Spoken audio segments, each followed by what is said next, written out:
I'm on a journey to see the world's most photographable places. To take you along with me on a virtual photo walk, show you where all the best photo spots are and how to get great vacation photos on your phone. I'm Jefferson Graham. And you're watching Photowalks in Cincinnati, Ohio.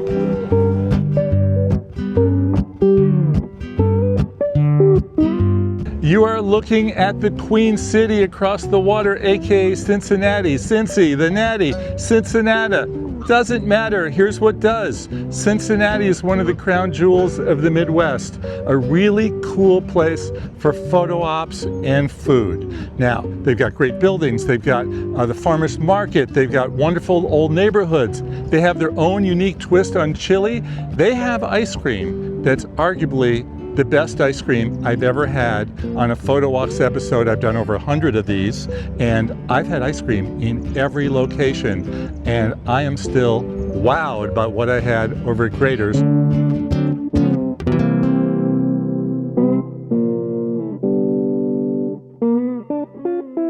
Remember that as always, I film Photowalks on the same camera that you probably have at home, a mobile phone. With travel photography, there's no need for heavy camera gear, no accessories. You can pretty much do it all with your iPhone, your Galaxy, your Pixel. Don't forget to stay tuned for our photo tip segment when we'll go over some of the techniques I used to get some great photos of Cincinnati with mobile cameras.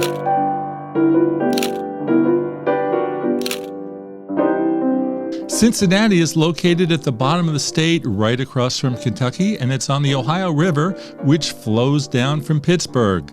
It's known as the Queen City thanks to an 1800s era article calling Cincinnati the Queen of the West. But again, locals do call her by many names. It just depends on how you want to put it. You know, some people will call it Cincinnati, some people call it Cincinnati, the Natty, Cincy, it kind of goes all the way through with stuff. There are 52 neighborhoods in the city, and we stayed in one of the best ones, Mariemont, a planned community developed by a benefactor over 100 years ago to resemble a British country village. 100 years later, you're surrounded by her vision, including walkie trails, a number of restaurants and cafes, coffee shops, theater, ice cream shop, and of course, the hotel, which next year will also be celebrating 100 years. From here, we drove into the city for our walk, which began on the other side of the historic suspension bridge, which was built way back in 1866 by John Roebling. He would go on to create the next great urban masterpiece, the Brooklyn Bridge. So we're going to begin with a virtual photo walk over this classic suspension bridge, starting on the Kentucky side because there's parking. If you're in Cincinnati, take public transportation and walk over. I had a car, so I went for the parking spot. The walk will take about 10 minutes, and once you hit the banks of the river, the first major site that you will see is the National Underground Railroad Freedom Center with the Great American Ballpark down the block. The museum talks about the role of the Free State Ohio right over the water from slave-holding Kentucky, and it tells the stories of the people who were able to cross the river en route to freedom. The ballpark is probably the most visited venue in town, and its star attraction is America's very first professional baseball team, the Cincinnati Reds, originally known as the Red Stockings.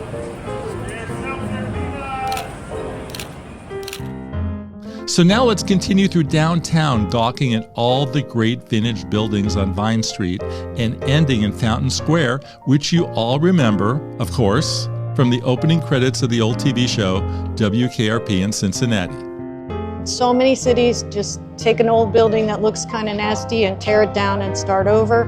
In Cincinnati, there's a concerted effort to save what we can. Each of these buildings has a story to tell, things that people carry on that have just really kept the spirit of Cincinnati alive. One downtown highlight that you cannot miss is the Union Terminal, an Art Deco National Historic Landmark masterpiece.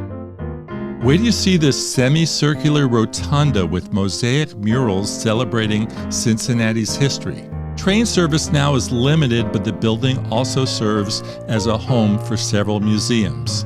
The building is incredible inside and just as striking outside, especially at night. A quick little side note, I've got a personal connection to the city of Cincinnati.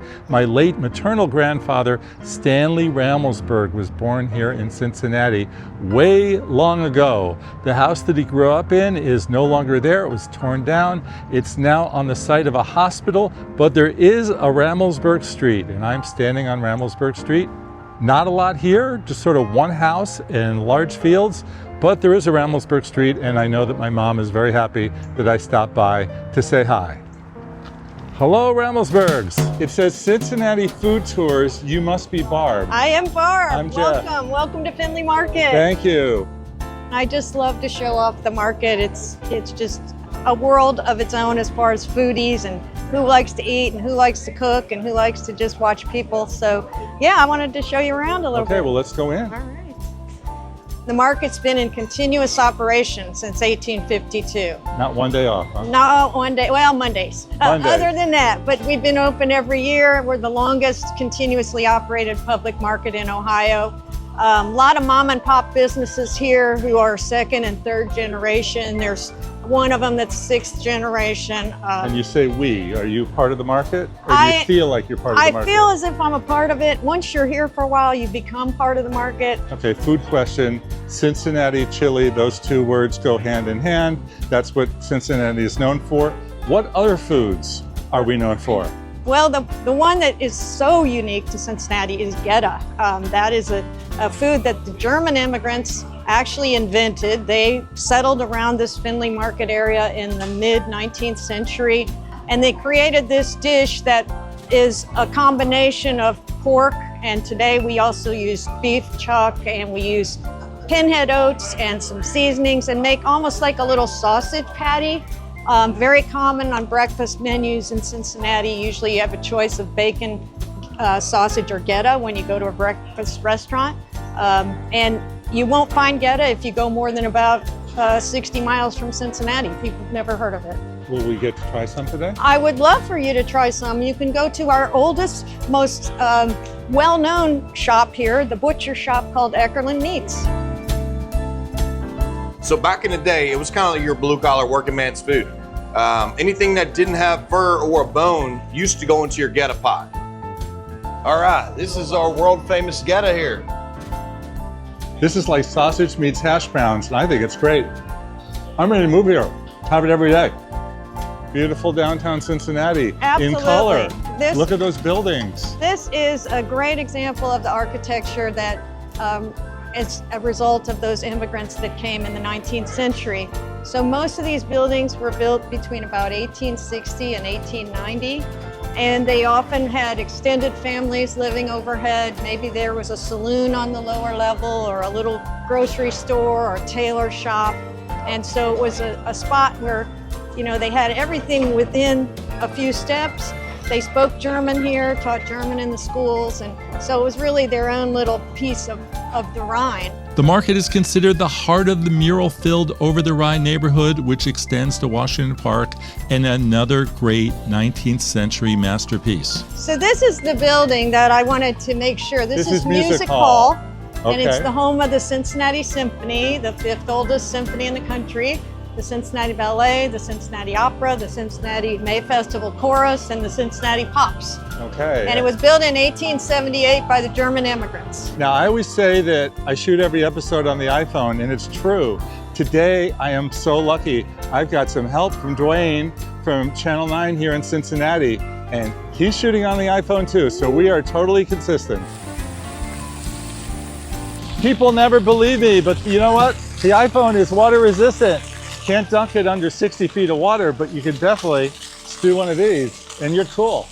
Do come see us. There's lots of good things to take pictures of in Cincinnati. Barb, thanks for showing us all the great food here, the Geta. But now, when we come back from the break, it's chili time. It's the food that made Cincinnati famous as we go off to Camp Washington Chili. Do we approve? You're in for a treat. I approve. All right, stay tuned. You know, we get a bad rap at times from people that come in from out of town because they'll look at it and say, this isn't really chili. Well, it's because it's Cincinnati chili. Before the break, we began exploring the Queen City of Cincinnati through some of those great downtown buildings. We went to the farmers market, some great neighborhoods. Now it's chili time at Camp Washington Chili. You want to see what Cincinnati chili is all about? Let's go check it out.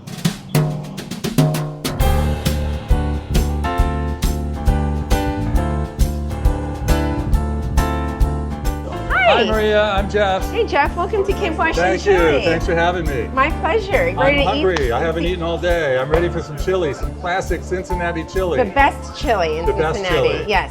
Tell everybody about Cincinnati and chili. It's unique to this town. Yes, it was started actually in 1922 by Greek immigrants, and they started this place called Empress Chili.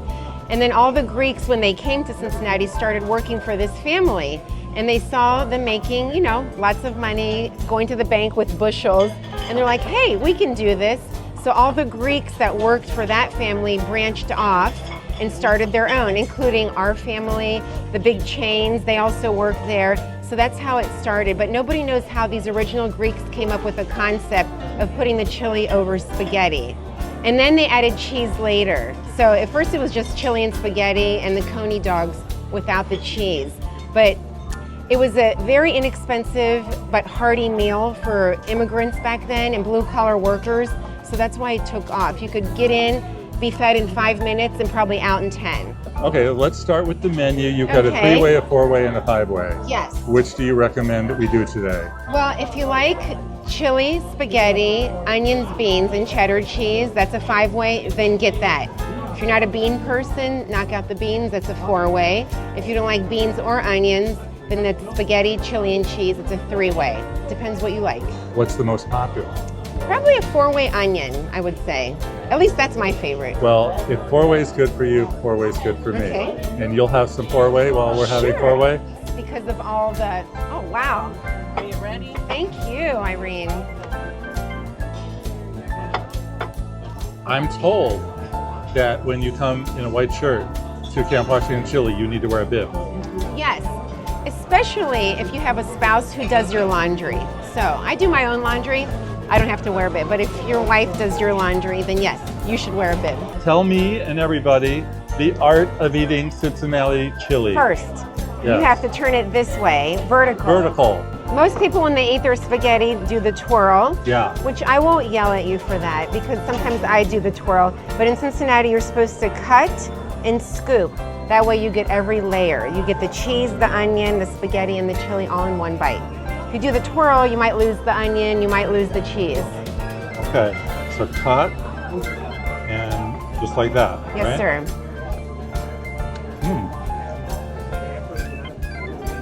It's really good. Different. How many bowls of chili do you have a day? Twirling. Oh, no twirling. That's okay. So we go through 60 gallons of chili in a 24-hour period. And I'll show you our big chili vats where we make that. We start one of these in the morning and we'll go through this in a 24-hour period. And then the next morning we start another batch of chili, so it always stays fresh.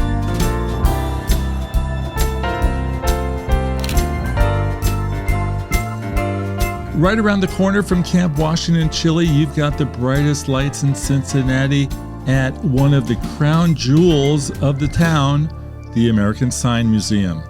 For a moment, you may think that you're in Las Vegas. The museum is home to over 500 classic signs, mostly roadside, in a 20,000-foot facility. The museum is based in Cincinnati because it's the home of founder and sign collector Todd Swarmstead, who wanted to have a place for his massive collection. I told you earlier about the 50-plus neighborhoods of Cincinnati. Now I'd like to show you some of my favorites. In our first segment, we visited Mariemont, where I stayed at the historic Best Western Premiere Hotel, but we have more to explore. Our second great neighborhood, historic Mount Adams. Established in 1843, this is the home of Eden Park. This is the home of the Cincinnati Museum of Art. And for photographers, you're going to love this. Another great overhead view of the Cincinnati skyline at the top of the hill. Let's go check it out. So that is the view. Cincinnati over there, Kentucky over there, all your bridges that we've been talking about, the big buildings down there. Now obviously this is a twilight shot. I should be here later, but I can only be in one place at one time, and we're also going to Covington. But what a cool view, huh?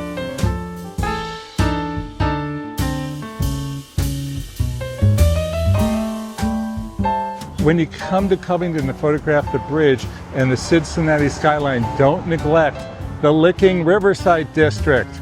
Yes, there are beautiful, beautiful mansions that you got to check out. Why Licking? It's the Licking River. That's what it's called because there's salt licks in that water.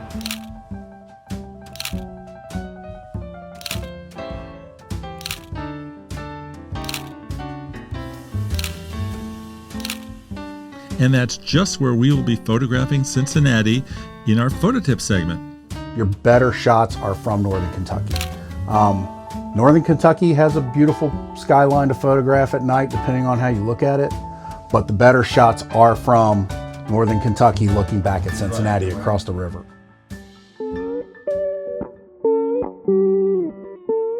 When we come back, it's photo tip time.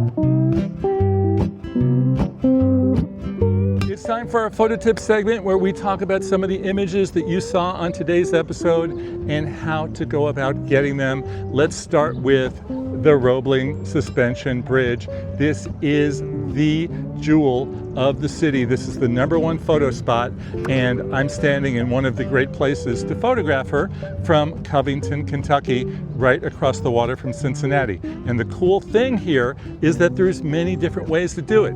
I could be on the left, I could be on the right, I could be above, any way you want to look at it.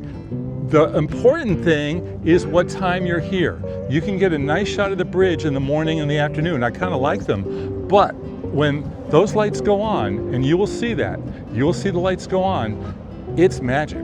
It's really magic, particularly when coupled with the images of the city buildings that come to light. Now I'm filming this in the summertime, so sunset is at like 10 after 9, and it doesn't really light up with the city buildings till about 9:45. I've been out here shooting till 10 o'clock, 10:15, and it's just great. One thing that you've heard me say before is that I love time-lapse videos. This is a perfect example of a place to do a time-lapse because you're watching the day turn to night. You're watching the bridge look like that, and then all of a sudden the lights come on. It's something that the human eye doesn't really catch, but you could do it in a time lapse, and it's so easy to do. You just open up your camera app, whether that's on an iPhone, whether that's on a Galaxy, whether that's on a Pixel, and click the time lapse mode, and then as long as you have it on tripod and you've got patience, like at least an hour, you're going to get a great time-lapse video. The time-lapse video you're looking at, I shot for over an hour, and it's about 20 seconds long. You know, we have an iconic skyline. It's kind of funny if you travel in from the south coming north. I've heard this a lot from a lot of people, especially coming back from vacations. You're coming down what is called the Cut in the Hill on I-71, 75. You're going northbound. You take that turn and you just see the city of Cincinnati in its glory. I have taken this for granted for many years because being born and bred here, I look at it differently, but it's depending on the time of day, there's all kinds of places to hit. There are 3 great photo spots here in Cincinnati for taking pictures of the skyline. You've got this place right down here, Covington. You've got the top of the hill in Covington, and you've got Mount Adams. Mount Adams, of course, is in Cincinnati proper, as we saw in the previous segment. And to get the shot, it's pretty simple. Just drive up the hill. Don't want to go up all the way? Well, here's how she looks if you pull off mid-route. So this is the view about halfway down the hill or up the hill, depending on how you want to look at it. Nowhere as impressive, so be sure to keep on going to the top.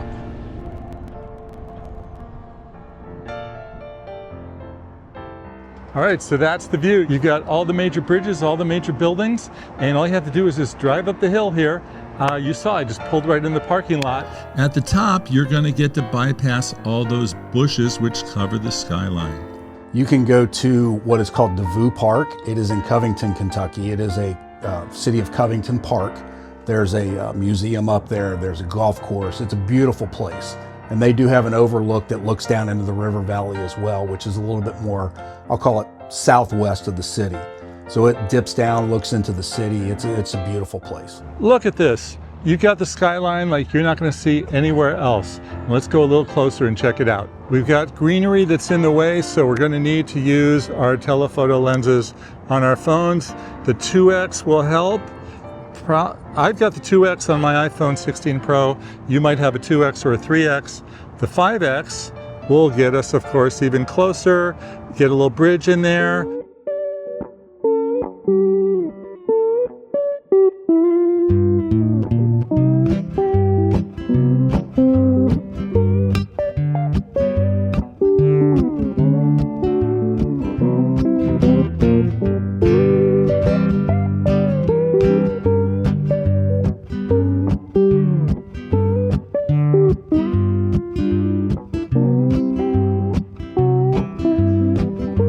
That's a wrap for a Photowalks episode right here in Cincinnati. What a cool place.